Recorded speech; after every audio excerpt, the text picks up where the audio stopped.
ఇయర్స్లో చేరాను. తర్వాత వాళ్ళంతా నా పిల్లలు, నా టీచర్స్ కూడా నాకంటే కొంతమంది చిన్నవాళ్ళు.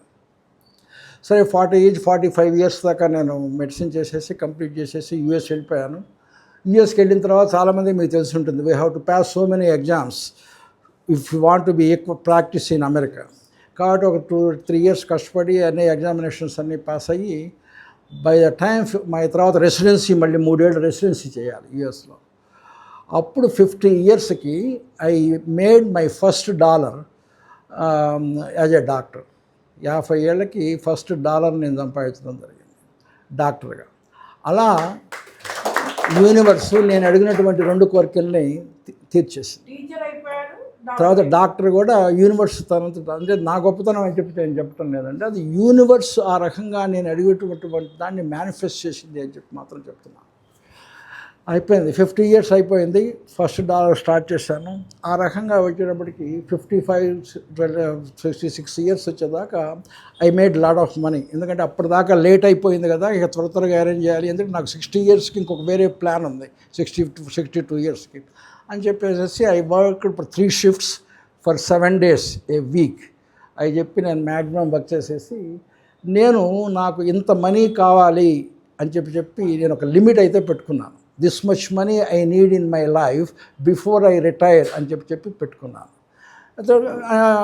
Doctors make a good money in America. So మంచి అవకాశాలు, ఎక్కడ ఏం కావాలో చేయొచ్చు, ఎక్కడ కావాలన్నా చేయొచ్చు, ఎన్ని గంటలు కావాలంటే చేయొచ్చు, ఎన్ని రోజులు కావాలంటే చేయొచ్చు, అమెరికాలో ఏ ప్రదేశంలో కావాలన్నా చేయొచ్చు. That kind of professional doctor in India, America. కాబట్టి I made whatever I wanted in almost 10 years. అప్పుడు నాకు 55 ఇయర్స్లో Satsai Baba he left the body. ఎప్పుడైతే ఆయన బాడీ వెళ్ళిపోయిందో దెన్ నాకు I was looking for a live guru. ఎవరైనా నాకు లైవ్ గురువు ఉంటే బాగుంటుందని చెప్పి నేను ఎంక్వైరీ చేస్తూ ఉంటే I went to so many places. Everybody wants me to come. Sorry, మధ్య మధ్యలో ఇంగ్లీష్ మాట్లాడుతున్నాను, క్షమించండి.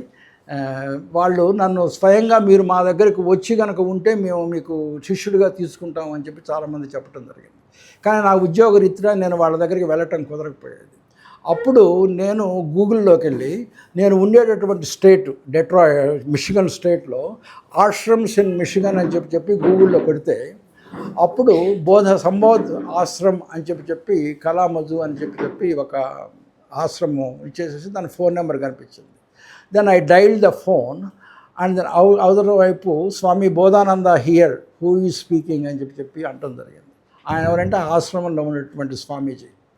తర్వాత నేను ఎక్స్ప్లెయిన్ చేస్తే వెళ్ళిందండి నా సంగతి, నాకు I'm looking for a live guru అని చెప్తే you please come right now, I want to speak to you అని చెప్పారు. తర్వాత వారి దగ్గరికి వెళ్ళిన తర్వాత వారితోటి నేను అడిగిన ప్రశ్నలు వారు సమాధానం చెప్పారు, వారు చెప్పిన నేను సమాధానం చెప్పాను. కాబట్టి we fit to each other. మా ఇద్దరం ఒకరికొకరిని ఫిట్ అయ్యాము. కాబట్టి ఆయన నన్ను శిష్యుడిగా స్వీకరించడం జరిగింది. అయితే ఆయన కూడా నువ్వు ఎక్కడో, అప్పుడు ఆయనకి నాకు దాదాపు 120 miles దూరం నేను ఉండే ప్లేస్కి ఆశ్రమానికి. ఆయన కూడా మీరు నా దగ్గరికి రండి, మీరు కనుక నా దగ్గరికి వస్తే నేను డైలీగా మీకు చెప్పగలను అని చెప్పి నాకు చెప్పడం జరిగింది. స్వామీజీ నేను ఇప్పుడు రాలేను, నాకు పిల్లలు, తర్వాత స్కూల్, జాబు, ఇల్లు అదంతా ఉంది, అందుకని చెప్పి జస్ట్ వీకెండ్ వెళ్ళి ఆయన దగ్గర నేర్చుకోవటం జరిగింది. కాబట్టి ఆయన ఒక మాట అన్నారు, you will move here within 1 year అని చెప్పి అన్నారు. Swamiji I don't know how I will move but we will see అని చెప్పి ఎవ్రీ వీకెండ్ వెళ్ళి ఆయన దగ్గర నేర్చుకుంటూ చేసుకోవడం జరిగింది. కరెక్ట్గా విత్ ఇన్ 1 yearలో ఆ కలామజు ఉన్నటువంటి ఆశ్రమంలో ఉన్నట్టు ఒక హాస్పిటల్లో ఉన్నటువంటి డాక్టర్ నాకు ఫోన్ చేసి, ఏమండి మా దగ్గర ఇమీడియట్గా ఒక డాక్టర్ పొజిషను వేకెన్సీ వచ్చిందండి, మీరు ఎంత శాలరీ ఏమన్నా ఇస్తాము, ఎందుకంటే పేషెంట్స్కి డాక్టర్ లేకుండా బాగా ఇబ్బంది పడుతున్నారు, what ever salary you want we will pay, you please come and join in our hospital, this is our request అని చెప్పి నన్ను రిక్వెస్ట్ చేయడం జరిగింది. నేను ఇమీడియట్గా ఆశ్రమం ఏ ఊరిలో ఉందో ఆ ఊరికి వెళ్ళటం, ఆ జాబ్ తీసుకోవటం, అప్పటి నుంచి ఇమీడియట్గా హౌస్ ఇక్కడ అమ్మేసేసి అక్కడ హౌస్ కొనటం, ఇక ఆశ్రమం జీవితం అనేది మొదలైంది. ఇక అప్పటి నుంచి 5 years మార్నింగ్ 5కి లేవటము, 8 o'clock దాకా స్వామీజీ దగ్గర కూర్చొని నేర్చుకోవటం, మళ్ళీ వర్క్కి వెళ్ళటం 4 o'clockకి, మళ్ళీ 5 o'clock నుంచి మళ్ళీ నైట్ 9 o'clock దాకా మళ్ళీ స్వామీజీ దగ్గర నేర్చుకోవటం, సాటర్డే సండే స్వామీజీ దగ్గర తీసుకోవటం. ఈ రకంగా 5 years కంప్లీట్ అయిపోయాను. బై ద టైమ్ అప్పటికి నా 60 years నేను రీచ్ అయ్యాను. ఇక స్వామీజీ అన్నారు, ఇక 60 ఇయర్స్ అయిపోయింది, నీకు నేర్చుకోవాల్సిందంతా కూడా అయిపోయింది. స్వామీజీ నాకు 60 ఇయర్స్ వచ్చినాయి, ఇప్పుడు నన్ను వాట్ ఈజ్ యువర్ మీ యొక్క నన్ను ఏం చేయమంటారు అని నేను అడిగినప్పుడు ఆయన నేను చెప్పాలంతా చెప్పేశాను, ఇంకంతా అయిపోయింది, నువ్వు ఇండియా వెళ్ళిపోయి నేను చెప్పింది నువ్వు ప్రచారం చేసుకుంటూ ఉండు, ఆధ్యాత్మిక ప్రచారం అని చెప్పని నాకు 60వ సంవత్సరంలో వానప్రస్థ ఆశ్రమం అని చెప్పి నాకు ఇచ్చారు. నా వైఫ్ తోటి కన్సల్ట్ అయ్యి మేమిద్దరము ఏకీభవించిన తర్వాత how we have to live after I take, అంటే ఒక రామకృష్ణ పరమహంస శారదాదేవి లాగా మీరు ఇద్దరు ఇలా ఉండాలి అని చెప్పి మా చేత కొన్ని ప్రామిసెస్ ఓత్స్ తీసుకొని కొంచెం మంత్రం అది ఇచ్చి నాకు 60వ బర్త్డేని చాలా గ్రాండ్గా ఆశ్రమంలో సెలబ్రేట్ చేసి ఒక వానప్రస్థ దీక్ష ఇచ్చేసేసి నువ్వు ఇక్కడి నుంచి వెళ్ళిపో, ఆశ్రమం నుంచి వెళ్ళిపో అని చెప్పారు. అప్పటి నుంచి నేను వెళ్తూ ఉంటే ఇక నా ప్లాన్ ఏంటి, నాది 3వ కోరిక కూడా తీరింది, ఒక ఆధ్యాత్మిక బోధకుడుగా నాకు తీరింది అని చెప్పి ఈ లోపల నా చేత భగవద్గీత తెలుగులో గేయ రూప భగవద్గీత అని ఒక 700 శ్లోకాలని సాంస్క్రిట్లో నుంచి తెలుగులో అనువదించి పద్య రూపంలో ప్రతి శ్లోకాన్ని పాడే విధంగా నేను 701 శ్లోకాలని నేను అనువదించేసేసి తెలుగులో సామాన్యమైనటువంటి భాషలో పాడుకునే విధంగా నా చేత రాయించారు. దాని పేరు గేయ రూప భగవద్గీత అని చెప్పి రాశారు. రాసిన తర్వాత నేను భగవద్గీతను నన్ను వేరే 18 అధ్యాయాలని 18 ఇళ్లల్లో నేను తిరిగి బోధించాలి అని చెప్తే స్వామీజీ సమక్షంలోనే ఈ 18 అధ్యాయాలు బోధించడం జరిగింది.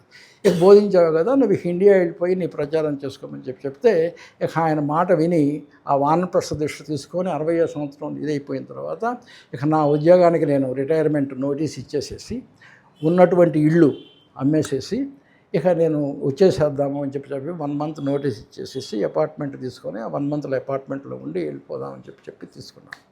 అప్పుడు డాలస్లో నుంచి మా అమ్మాయి 2వ అమ్మాయికి మ్యారేజ్ కాలేదు, పెద్ద అమ్మాయికి మ్యారేజ్ అయిపోయింది.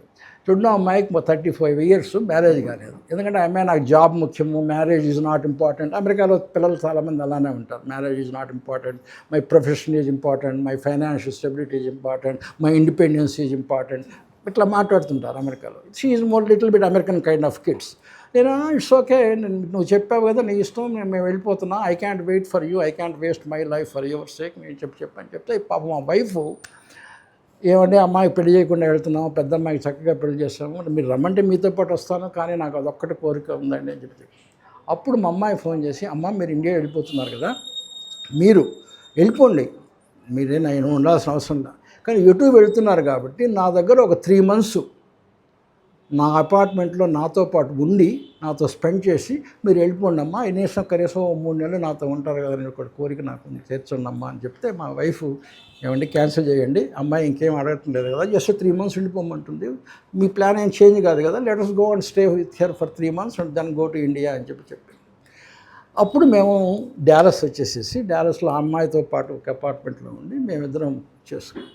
ఈ 3 నెలలు ఉంటే అప్పుడు ఏం చేసింది, ఈమె ప్రతిరోజు ఆమె దగ్గరికి చేరి కూర్చొని అమ్మ పెళ్లి చేసుకో, నాన్న ఇట్లా బాధపడుతున్నారు, మేము వెళ్ళిపోతే మళ్ళీ మేము వస్తామో లేదో, నాన్న మళ్ళీ ఎట్లయిపోతున్నాడో, నాన్న ఆధ్యాత్మికతలో పోయి ఆయన సన్యాసులో కలుస్తాడో ఏమో నాకు తెలియదు, అసలు నువ్వు మాత్రం ఎట్లయితే ఎట్లా అని చెప్తే చివరికి ఒక 1 month 2 months అయిపోయిన తర్వాత అమ్మ నేను మ్యారేజ్ చేసుకుంటాను అని చెప్పి వాళ్ళ అమ్మకి చెప్పడం జరిగింది.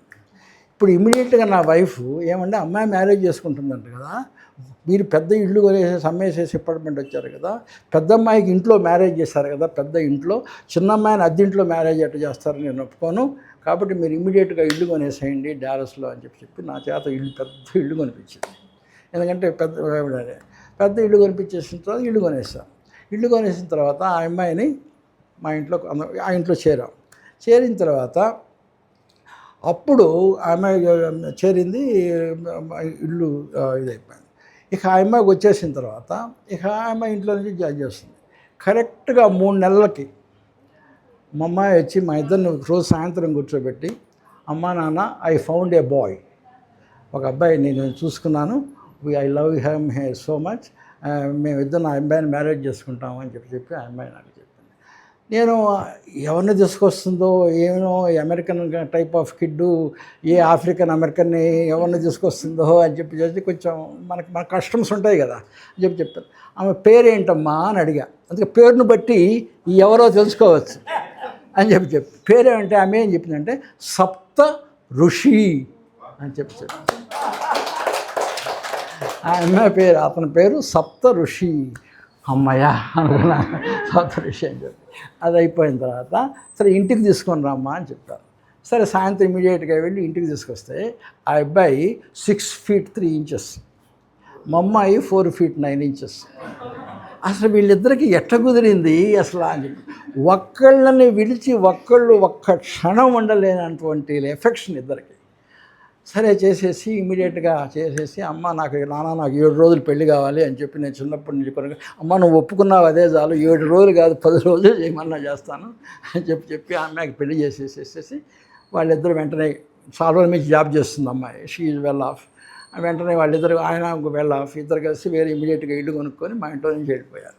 ఇప్పుడు మేమిద్దరం మిగిలిపోతే ఇక ఏమండి దుర్గా వెళ్ళిపోదామా, రెడీ కదా, ఇంక వెళ్ళిపోదాం కదండి, అమ్మాయికి పెళ్లి చేయమన్నాం చేసాం, వెళ్ళిపోదండి.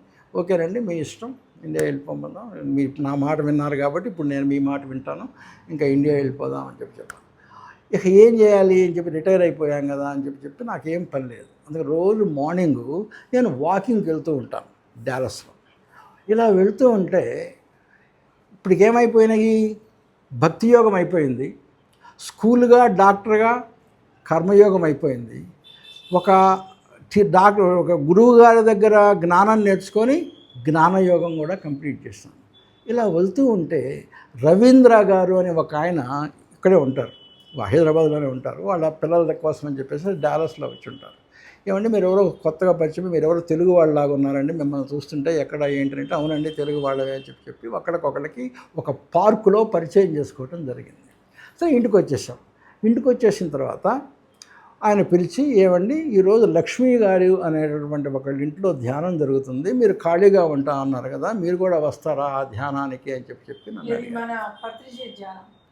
అని చెప్పి వెళ్తుంటే ఓకేనండి ధ్యానం అంటున్నారు కదా, నాకు ఇష్టమేనండి, నాకు స్పిరిచువల్ కదా, ఎన్ని గంటలకు 3 to 5 అండి అని చెప్తే 3 o'clock వెళ్ళాను. వెళ్ళి కూర్చుంటే అక్కడ మాకు శ్రీహరి శర్మ గారు అని చెప్పి డాలస్లో ఒక ఆయన ఉంటారు, ఆయన వచ్చారు. ఆయన ధ్యానం ఎలా చెయ్యాలి అని చెప్పి నాకు కొత్తగా వచ్చాను కాబట్టి చెప్తున్నా, ఇలా పెట్టుకోవాలి, చేతులు ఇలా పెట్టుకోవాలి, శ్వాస మీద ధ్యాస పెట్టాలి, కళ్ళు మూసుకోవాలి, ఆలోచనలు వస్తుంటాయి కానీ ఆలోచనలు మీరు శ్వాస మీద ధ్యాసగా తీసుకురావాలి, ఇలా అంతా చెప్తూ ఉన్నారు. ఇదంతా చెప్తూ ఉంటే ఒక్కసారి నేను భగవద్గీత చదివి ఉన్నాను కదా, 6వ అధ్యాయంలో ఆత్మ సంయమన యోగంలో శ్రీకృష్ణుడు ధ్యానం ఏ రకంగా చేయాలో అదే రకంగా ఈ ధ్యానం ఉన్నది అని చెప్పి ఆయన చెప్తూ ఉంటే ఒక్కసారి నాకు ఏంటి అసలు ఇది, అసలు భగవద్గీతలో అంటే నేను ఇదివరకు దీపం పెట్టుకొని ధ్యానం చేసేవాడిని, అదేదైనా ఫోటో పెట్టుకొని ధ్యానం చేసేవాడిని, లేకపోతే మనసులో ఏదో పెట్టుకొని ఏదో చూసుకుంటే అట్లా ధ్యానం చాలా రకాలు, ఏ ధ్యానం నాకు కుదరలేదు. ఫస్ట్ టైం ఆయన చెప్పంగానే ఓ మై గాడ్, ఇదేదో భగవద్గీతలో శ్రీకృష్ణుడు ఆత్మ సంయమ యోగంలో 6వ అధ్యాయంలో ఏ రకంగా ధ్యానం చెప్తే ఆ రకంగా చెప్తున్నారని చెప్పి కరెక్ట్గా ఆయన చెప్పినట్టుగా కూర్చొని గంట సేపు ధ్యానం చేశాను. ఆ ధ్యానం చేసిన తర్వాత నేను బయటకు వచ్చిన తర్వాత నేను పొందినటువంటి అనుభవం మొట్టమొదటిసారి, అది నేను మాటలలో చెప్పలేనటువంటి అనుభవం. అస్సలు ఒక్కసారికి వచ్చిన తర్వాత ఎవరండి ఎవరు చెప్పారు, ఎక్కడ గురువు గారు అని అడుగుతుంటే పత్రిజీ గారని ఉంటారండి, ఎవరండి ఎక్కడ అని చెప్పి ఆయన ఫోటో తీసుకొచ్చి ఇక వీరండి పత్రిజీ గారు అని చెప్పి చూపించారు. ఎక్కడుంటారండి, నేను ఇమ్మీడియట్గా కలవాలి వీరిని, ఎక్కడుంటారు అని చెప్పి నేను అడిగితే లేరండి వాళ్ళు ఆల్రెడీ బాడీ వెకేట్ చేశారండి అని చెప్పి నాకు చెప్పడం జరిగింది. ఒక్కసారి ఓ మై గాడ్, ఇటువంటి మహా వ్యక్తిని మహాశక్తిని నేను చూడలేకపోయానే చుట్టూ కొంచెంసేపు బాధపడి, అయినా ఏం పర్లేదు, ఎందుకంటే చివరికి భక్తి యోగాన్ని పూర్తి చేశాను, కర్మయోగాన్ని పూర్తి చేశాను, ఒక టీచర్గా, ఒక డాక్టర్గా. జ్ఞానయోగాన్ని పూర్తి చేశాను ఒక గురువు గారి దగ్గర. భగవద్గీత, ఉపనిషత్తులు, బ్రహ్మసూత్రాలన్నీ చెప్పి ఇక మిగిలింది ఏంటి? రాజయోగం. ఈ ధ్యానాన్ని ఎక్కడ పెట్టారు? రాజయోగంలో పెట్టారు.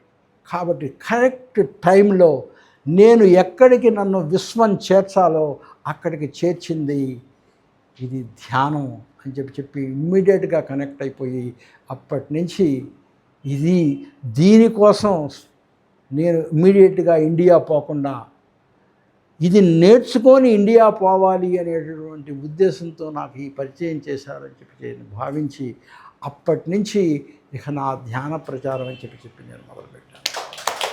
పెట్టి ఇమ్మీడియట్గా మా ఇంట్లో సంబోధ్ పిరమిడ్ మెడిటేషన్ సెంటర్, ఎందుకంటే నేను నేర్చుకున్నటువంటి ఆశ్రమం పేరు సంబోధ్ సొసైటీ, కాబట్టి దాని పేరుతోటి సంబోధ్ పిరమిడ్ మెడిటేషన్ సెంటర్ అని చెప్పి పెట్టి, పత్రిజీ గారు లేదు కాబట్టి మా స్వామీజీ చేతనే దాన్ని ఓపెన్ చేయించి, ఆ సెంటర్ని ఓపెన్ చేయించి, స్వామి బోధానంద సరస్వతి ఓపెన్ చేయించి ప్రతి సండే మా ఇంట్లో చిన్నపిల్లలు, పేరెంట్స్ వీళ్ళందరితో కూర్చోబెట్టి ధ్యానం చేపిస్తూ చెప్పి నేను కంటిన్యూస్గా ఈ యాక్టివిటీస్లో చాలా పూర్తిగా నిమగ్నమయ్యని చెప్పి every Saturday Sunday Zoom classes అని చెప్పి తీసుకోవటం జరిగింది.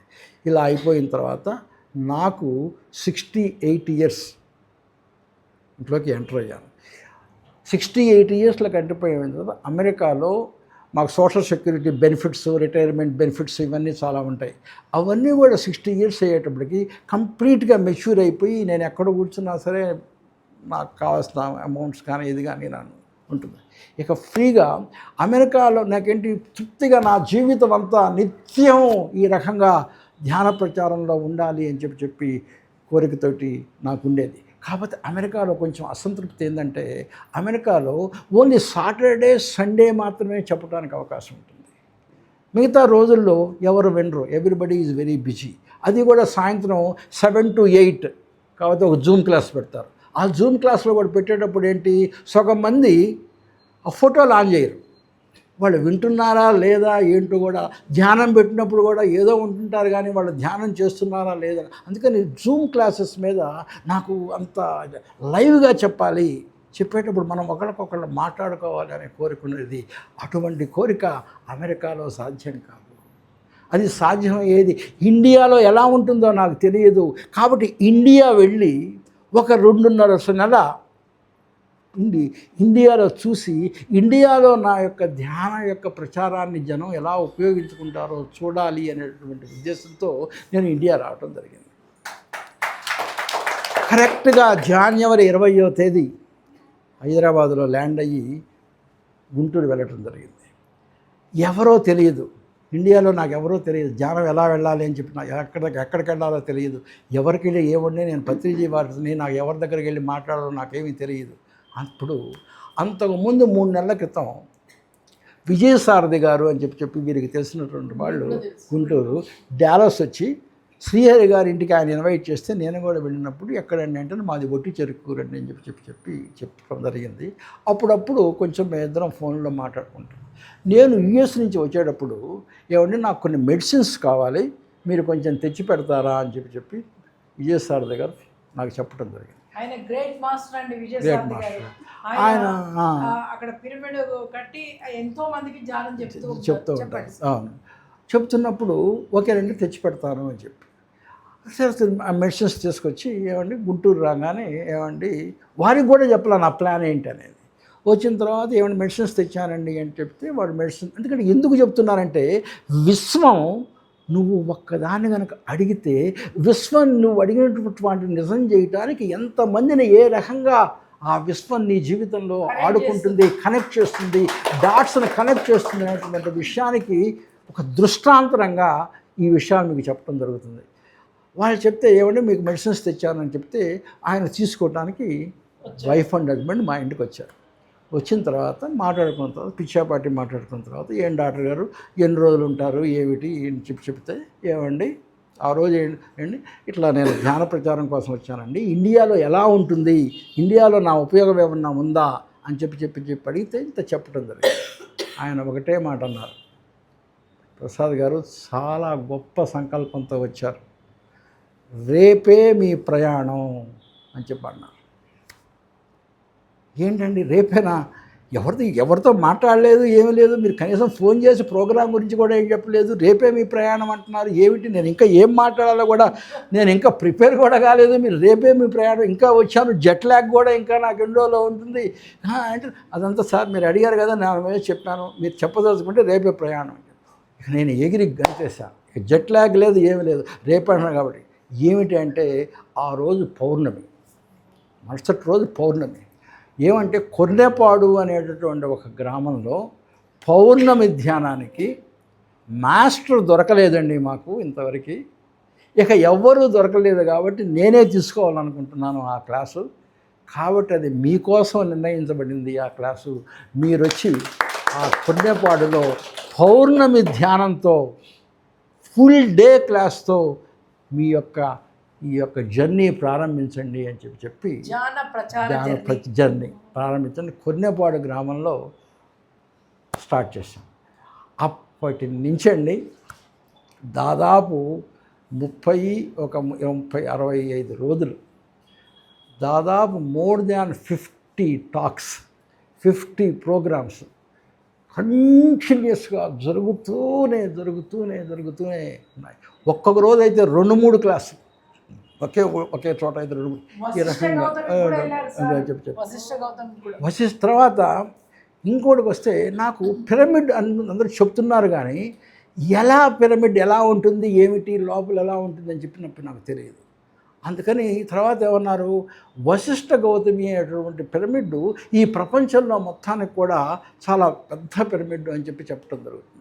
చెప్తున్నప్పుడు నాకు ఈ విజయసారథి గారు తీసుకెళ్ళి లక్ష్మణరావు గారు అనేటటువంటి వారికి పరిచయం చేశారు.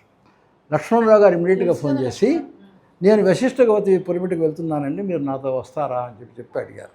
అంతకంటే మహాభాగ్యం అని చెప్పి ఆయన కారులో ఎక్కించుకొని 3:30 గంట గుంటూరు నుంచి వశిష్ఠ గౌతమికి ప్రయాణం చేశాం. ఆ మధ్యలో ఆయనకి నాకు ఉన్నటువంటి అబద్ధం ఆపేయమంటారా? ఓకే చెప్పారు. కాబట్టి ఈ రకంగా ఆయనతో పరిచయం అయిన తర్వాత ఆ వశిష్ఠ గౌతమిలో ధ్యానంలో కూర్చున్నాను. తర్వాత వశిష్ఠ గౌతమిని చూడటం జరిగింది. ఆ తర్వాత ఇక్కడికి వచ్చిన తర్వాత మళ్ళీ కత్తార్పేటకి వెళ్ళాను. ఆ కత్తార్పేటను కూడా చేసింది. తర్వాత ఈరోజు నా wife north Indian tour complete చేసుకొని ఆమె మీరు కూడా రండి అంటే, అమ్మ నేను రాను, నువ్వు గుళ్ళు టెంపుల్స్ అన్నీ నువ్వు చూసుకొని నీ ఫ్రెండ్స్ తోటి వెళ్ళు, నేను దాన ప్రచారంలో ఉంటానని చెప్తే సరేనంది. ఈరోజు రిసీవ్ చేసుకోవడం కోసం 11:45కి ఆమె ఫ్లైట్. వీరు ఎక్కడి నుంచి వచ్చారో నిన్న సాయంత్రం వీరు పరిచయం అయ్యారు ఆ విజయసారథి గారి ద్వారా. ఏమంటే రేపు మార్నింగ్ 6 o'clock క్లాస్ ఉంటుందని చెప్తే ఈరోజు 6 o'clock క్లాస్ అటెండ్ అయింది. తర్వాత ఏమండి మీరు కలుద్దామండి అంటే, నేను అమెరికా నేను హైదరాబాద్ వస్తున్నాను అయితే మా ఇంటికి రండి, కొంచెం కబుర్లు చెప్పుకున్నాము మీరు వెళ్ళేటప్పుడు అని చెప్తే మళ్ళీ వారే ఫోన్ చేసి, ఈరోజు మాకు క్లాస్ ఉంటుందండి 7 గంటలకి, మీరు కనుక ఇక్కడ కూడా క్లాస్ అంటే విశ్వం చూడండి. నేను ఏదో పని మీద ఇక్కడికి వస్తే అక్కడ కూడా నేను ఏదైతే చేయాలనుకుంటున్నానో అదే నా చేత విశ్వం చేయించింది ఇటువంటి మెడిటేటర్స్ మాస్టర్స్ ద్వారా.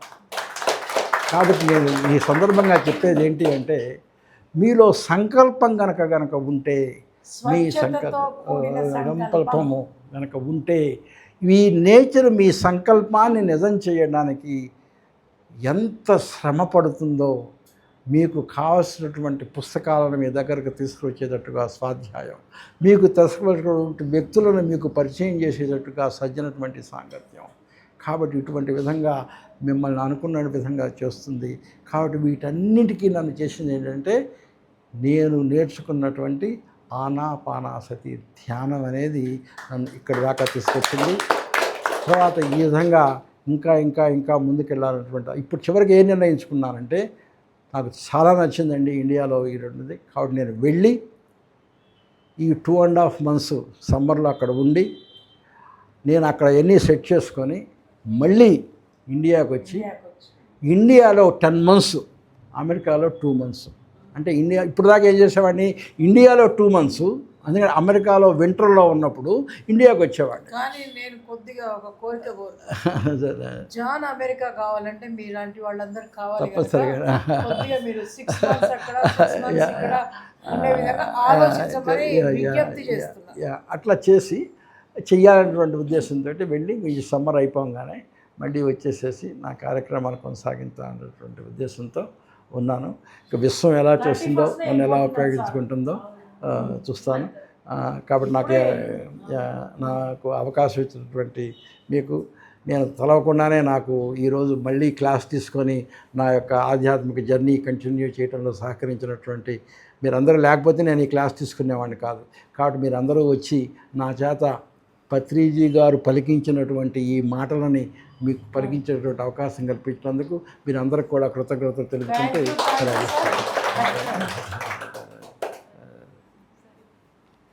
దాకా అంటే ఒంగోలు అన్నారండి. నేను సత్యసాయి బాబా గురించి చెప్పాను, మీరు చెప్పారు. ఓ అట్లానా? నాకు తెలియదు తల్లి ఆ విషయం, నేను వినలేదు మీరు చెప్పింది. నేను ట్రస్టీగా ఉన్నాను సార్, వర్క్ చేశాను. మీకు ఏమైనా ప్రశ్నలు ఏమన్నా టైం ఉంటే అడగండి అమ్మా, చెప్తాను. Okay, thank you sir, thank you so much. మరి మా కోసమే ఇక్కడ ఎన్నో ఆత్మలు మీ ఎనర్జీ మీ ఎక్స్పీరియన్స్ వినాలని మేము కోరుకున్నాం కాబట్టి మీరు వచ్చారు, మీరు క్లాస్ చెప్పాలనుకుంటుంది కాబట్టి. మేడం ఏంటంటే ఒక అనుసంధానకర్త, ఎంతో మందిని వాళ్ళని వీళ్ళని చక్కగా కలుపుతారన్నమాట. నిర్మలా మేడంతో ఒకసారి క్లాస్ చేద్దాం. అనిల్ ప్రసాద్ గారికి నిజంగా వారి యొక్క ఎక్స్పీరియన్స్ షేర్ చేసినందుకు, మరి ఈ ఏజ్ లో మరి అక్కడ ఇక్కడ చెప్పాలని ఆ తప్పను చూశారు. ఆ తప్పని ఒకసారి క్లాప్ చేయండి. ఎందుకంటే అమెరికా మొత్తం పిరమిడ్స్ రావాలి, అమెరికాలో శాకాహారులు కావాలి. సో ఇవన్నీ జరగాలంటే మంచి మాస్టర్స్ అంతా అక్కడ కూడా ఉండాలి. సో సార్ మనకి ఎస్ఆర్ నగర్ గురుస్థాన్ ఉంటుంది సార్, అక్కడ అందరూ యువత వస్తారు. ఇక్కడ మనందరూ ఇక్కడ పెద్దవాళ్ళు ఉన్నారు, అక్కడ యువత యంగేజ్ పిల్లలు ఉంటారు, యంగ్ స్టూడెంట్స్ ఉంటారు. సో ఈసారి వచ్చినప్పుడు అమెరికా నుంచి వచ్చాక అక్కడ నేను కొన్ని యూనివర్సిటీస్లో కూడా తీసుకున్నానమ్మా. గుంటూరు యూనివర్సిటీలో కొన్ని యూనివర్సిటీస్లో కూడా స్టూడెంట్స్, ఇంజనీరింగ్ స్టూడెంట్స్ క్లాసెస్ తీసుకున్నాను. కాబట్టి నేను టీచర్ని కూడా కాబట్టి ఆ ఎక్స్పీరియన్స్ని కూడా ఉపయోగించి తప్పనిసరిగా ఒక పాజిటివ్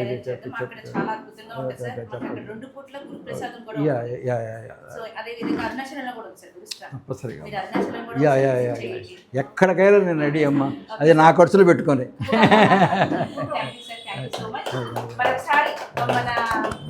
శాంతి మేడం కూడా క్లాప్ చేద్దాం. ఈరోజు మనకి ప్రతిసారి మనతో ఉన్నట్టు ఎంతో అద్భుతంగా చెప్పారు శాంతి మేడం.